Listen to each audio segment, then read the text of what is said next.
ओम नमः शिवाय। हर हर महादेव। आज हम सुनेंगे बुध प्रदोष व्रत कथा।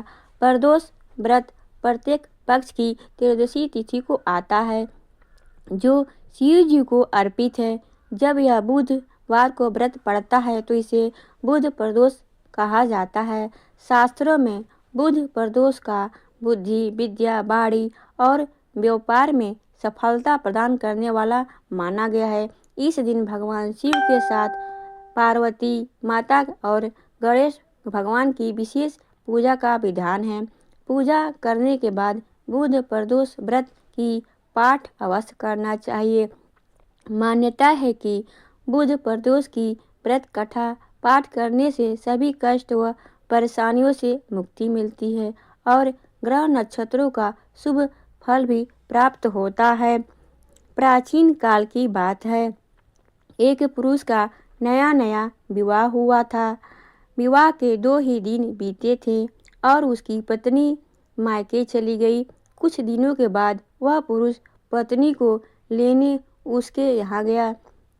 बुधवार को जब वह पत्नी के साथ लौटने लगा तो ससुराल पक्ष ने उसे रोकने की पर बहुत कोशिश किया कि विदाई के लिए बुधवार का दिन शुभ नहीं होता है, लेकिन दामाद नहीं माना और पत्नी के साथ बैलगाड़ी में चल पड़ा।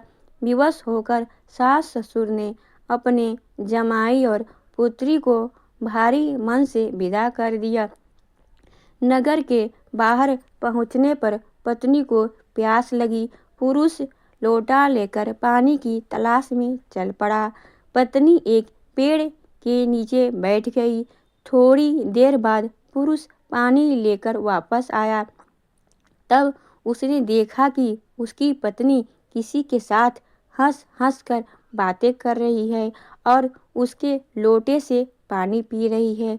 उसको क्रोध आ गया। वह निकट पहुंचा तो उसके आश्चर्य का कोई ठिकाना ना रहा, क्योंकि उस आदमी की सूरत उसी की भांति थी। पत्नी भी सोच में पड़ गई। दोनों पुरुष झगड़ने लड़ने लगे। धीरे धीरे वहाँ काफ़ी भीड़ एकत्रित हो गई और सिपाही भी आ गए। हम सकल आदमियों को देख वे भी आश्चर्य में पड़ गए। उन्होंने स्त्री से पूछा, उसका पति कौन है?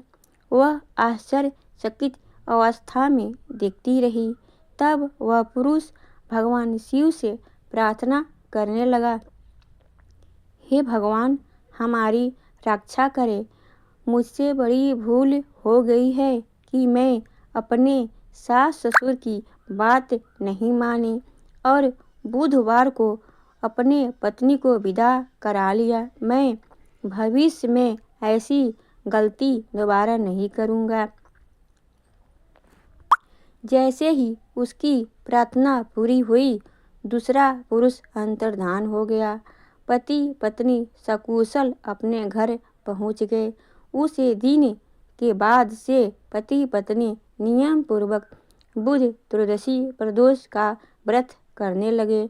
इसीलिए बुध त्रयोदशी को हर मनुष्य को करना चाहिए। ओम नमः शिवाय। हर हर महादेव।